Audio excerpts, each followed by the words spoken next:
तब रौनक बाबू, चुनाव के प्रचार प्रसार कैसन चलता? सब ठीके चलता, लेकिन रउआ से एगो बात कहे के रहलक ह। का बात कहे के बा? प्रचार प्रसार तो एकदम जोरों से चल रहा था, लेकिन पैसा ना बटाई तब वोट मिली हमनी के। अरे वोट काहे न दी? बिना पैसा के अगर हमनी के कोई वोट देवता तो उनकनी के हक बा हमनी से कुछ काम करावे के। लेकिन अगर उहे पैसवा लेके अगर हम वोटवा ले हम तो उ लोग ला काम करम, 5 साल ला फिर गायब हो जाए। हाँ भैया, बात बहुत सही कहनी है। मनीष भैया जिंदाबाद जिंदाबाद जिंदाबाद, मनीष भैया जिंदाबाद।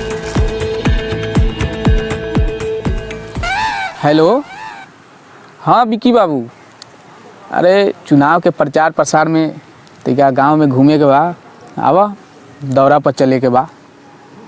ठीक बा, आवा जल्दी। भैया मनीष भैया मनीष भैया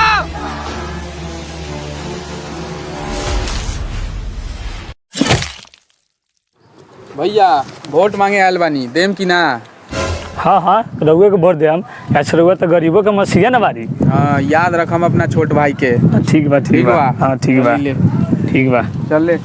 मनीष का सर जिंदाबाद।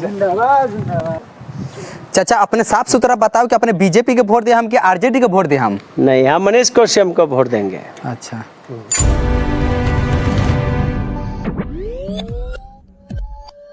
हेलो नमस्कार, हम हैं ज़िगज़ैग और हम एक प्राउड बिहारी।